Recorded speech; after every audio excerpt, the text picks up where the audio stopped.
नमस्कार दोस्तों, कैसे हैं आप लोग। उम्मीद करता हूँ अच्छे होंगे। तो चलिए देखते हैं क्वेश्चन नंबर 6 से। ये क्वेश्चन दिया हुआ है हमको, ठीक है। इज इक्वल टू क्या है। ऑप्शन दे दिया है A 2 और B 3, C 6 और D √6। अब देखो, इस प्रकार के क्वेश्चंस को अगर हमको सॉल्व करना होता है तो अगर हम इसको बेसिक तरीके से सॉल्व करेंगे तो बहुत टाइम लगेगा और शायद हमारा आंसर भी न जल्दी आए। लेकिन अगर हम यही इसको अगर ट्रिक के माध्यम से हम लोग सॉल्व करना चाहें तो मात्र मात्र कुछ ही सेकंड में सॉल्व हो जाएगा, ठीक है। एकदम सेकंडों में इसको सॉल्व कर पाएंगे हम लोग। वो कैसे, चलो देखते हैं। ट्रिक के माध्यम से इसको सॉल्व करते हैं। तो देखो, ये जो यहाँ पर जो भी संख्या हो यहाँ पर, और ऐसा नहीं होना चाहिए कि देखो ये अनलिमिटेड तक ना हो। अगर मान लो ये यहाँ तक बस होता है, यहाँ तक, ये चीज़ें नहीं होती, अनलिमिटेड तक नहीं होता तो इसका कुछ अलग आंसर आता। हम लोग ट्रिक उसके लिए लगा रहे हैं जब यहाँ एक अनलिमिटेड तक होगा, ठीक है। तो चलो देखते हैं क्या ट्रिक है हमारी। इसी नंबर को ऐसे फैक्टर्स में तोड़ेंगे जिनके आपस में कोई फैक्टर ना हो। जैसे 6 को अगर तोड़ें हम लोग तो कितने में तोड़ेंगे, 2 गुणे 3, तो 3 दूनी 6। अब इन दोनों के आपस में कोई फैक्टर नहीं हो रहे हैं, ठीक है। तो जिनको बोलते हैं को फैक्टर बोलते हैं इन दोनों संख्या को, ठीक है। तो चलिए अब देखते हैं, यहीं पर एकदम एक लाइन में सॉल्व हो जाएगा हमारा क्वेश्चन। अब इसका आंसर हमारा आ चुका है। अरे कैसे आ गया है, नहीं आ चुका है हमारा आंसर। यकीन नहीं हो रहा, बता रहा हूँ। देखो कैसे इसका आंसर आ गया। इसका आंसर हमारा 3 करेक्ट हो गया। कैसे, देखो अगर इस प्रकार के क्वेश्चंस में अगर यहाँ इस जगह पे प्लस लगा होता है तो हम जो ये फैक्टर करते हैं उसकी जो बड़ी संख्या होती है उसको हम लोग आंसर मान लेते हैं। तो इसका जो वैल्यू होगी ये वाली करेक्ट हो जाएगी। और अगर देखो, और अगर यहाँ पर इसी जगह पे अगर यही माइनस हो तो क्या होगा, माइनस होगा तो क्या होगा, ये छोटा वाले को हम लोग आंसर मान लेते हैं। तो अगर यहाँ पर अगर ये माइनस होता तो क्या होता इसका आंसर, ये 2 हो जाता। बट इस केस में हमारा आंसर क्या होगा, ये 3, ये करेक्ट हो जाएगा। देखो एक लाइन में हम लोगों ने सॉल्व कर लिया।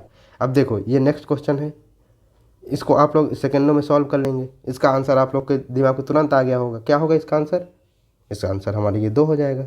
वो कैसे अभी मैंने आपको बताया कि ये 6 को अगर हम वो करेंगे फैक्टर में तोड़ेंगे तो 2 इंटू 3 हो जाएगा।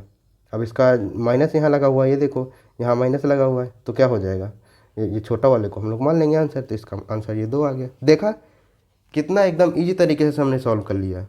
मज़ा आ रहा है, वीडियो को लाइक कर दीजिए अगर मज़ा आ रहा है आप लोग को तो। चलिए अब देखते हैं नेक्स्ट क्वेश्चन को, ठीक है। ये देखो ये नेक्स्ट क्वेश्चन है हमारा। तो क्या आप लोग इसका आंसर कमेंट में बता सकते हैं कि कितना आ रहा है आप लोग का।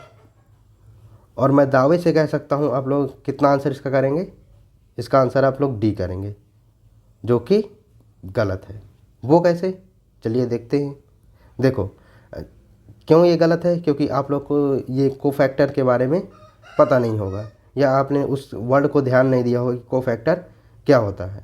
मैंने कोफैक्टर नाम भी लिया था, ठीक है। वो कैसे, चलो बताता हूँ। देखो ये 12 है हमारा, ये जो 12 है इसको बराबर इसका अगर कोफैक्टर करेंगे तो कितना होगा, ये 4 गुणे 3 कर देंगे। ऐसा क्योंकि ऐसा दिमाग में क्वेश्चन आ रहा होगा। हम तो ये भी कर सकते थे ना कि ये यहाँ पर 12 और बराबर 2 गुणे 6 भी कर सकते थे। ये देखो, हाँ कर सकते थे, बिल्कुल कर सकते थे, इसका फैक्टर होता है। लेकिन यहाँ एक चीज़ गौर करने वाली है, मैंने आपको बोला था कोफैक्टर होना चाहिए, ठीक है। और यहाँ पर कोफैक्टर तो ये लोग है नहीं। कोफैक्टर का मतलब क्या है, इन दोनों संख्याओं के बीच में कोई सिमिलर फैक्टर नहीं होना चाहिए। फिर देखो यहाँ पर अगर देखें तो ये 2 है, इस 6 को हम लोग 2 गुणे 3 में कन्वर्ट कर सकते हैं। जबकि देखा जाए इसमें, ये देखो इसमें भी 2 आ जाएगा फिर, और ये 2 है तो ये कोफैक्टर नहीं होंगे आपस में, इसलिए हम लोग इसको नहीं लिख सकते हैं, ये चीज़ नहीं लिख सकते हैं। और हम लोग इस चीज़ को लेंगे, ठीक है, 12 को। अब इसमें देखा जाए अगर तो इसमें कोई कोफैक्टर नहीं इनका बन रहा, 3 और 4 में कोई नहीं बन रहा। तो अब इसका आंसर आप लोग बताइए कितना होगा। तो अब आप लोग को इसका आंसर पता चल ही गया होगा, कौन सा होगा। देखो यहाँ प्लस लगा हुआ है, ये देखो यहाँ प्लस लगा हुआ है, तो प्लस में मैंने आप लोग को क्या बोला था, जो बड़ा हो। तो 3 और 4 में कौन सा बड़ा है, 4, तो इसका आंसर ये वाला करेक्ट हो जाएगा। ठीक है, अब चलिए देखते हैं नेक्स्ट क्वेश्चन को। ये आ गया हमारा नेक्स्ट क्वेश्चन। अब इसको आप लोग सॉल्व कर सकते हैं क्या? हाँ, क्यों नहीं कर सकते, क्योंकि आप लोग तो अब होशियार हो गए हो, समझ में आ गया है ये टॉपिक आपके। तो चलिए आप लोग इसको ट्राई करिए, मैं आप लोग को 10 सेकंड का टाइम देता हूँ। ठीक है, 10 सेकंड में आप लोग इसको सॉल्व करिए और इसका आंसर कमेंट करिए, ताकि मुझे पता चले कि आप लोग को ये एकदम से समझ में आ गया है। ठीक है, तो चलिए स्टार्ट करिए।